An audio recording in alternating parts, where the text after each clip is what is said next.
1997 siedelt Tamuna Sirveladze nach Wien um. Die Gründe dafür bzw. die Rahmenbedingungen, die diese Umsiedlung begünstigt haben, waren natürlich der Zusammenbruch des Ostblocks.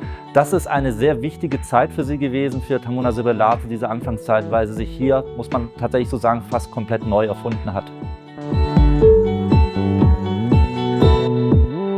Tamuna Sirveladze ist nach Wien umgezogen, um noch ein zweites Kunststudium zu beginnen, an der Akademie bei Franz Graf in seiner Malereiklasse. Und diese Anfangszeit in Wien war auch eine Zeit der künstlerischen Krise bei ihr, weil sie all diese Fragen, die sie behandelt hat, die sie an die Malerei gestellt hat in der Vergangenheit, nun für sie beantwortet schien und sie natürlich sich überlegt hat, was kann ich sozusagen der Malerei noch weiteres abgewinnen. Wie der Zufall so will, kam parallel genau zu dieser Zeit, Ende der 90er Jahre, auch das Internet auf. Und wie alle Menschen hat sie sich natürlich auch sehr intensiv mit dem Internet auseinandergesetzt. Und vor allem ihr Ansatz war tatsächlich überraschend, dass sie, was vielleicht naheliegender gewesen wäre, dass sie nach Kunstströmung oder nach KünstlerInnen sucht. Stattdessen hat sie aber nach bestimmten Begriffen gesucht, zum Beispiel Housewife, Hausfrau.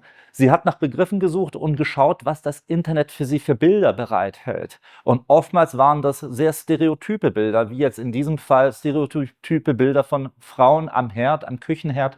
Und sie nun einzelne Details aus diesen Medienbildern nun herangezogen hat für ihre eigenen Bilder. In diesem Fall ist es eine Dunstabzugshaube, die als Detail hier sozusagen herangezogen wird. Und die Suchbegriffe werden auch auf der Leinwand nun auch aufgeführt.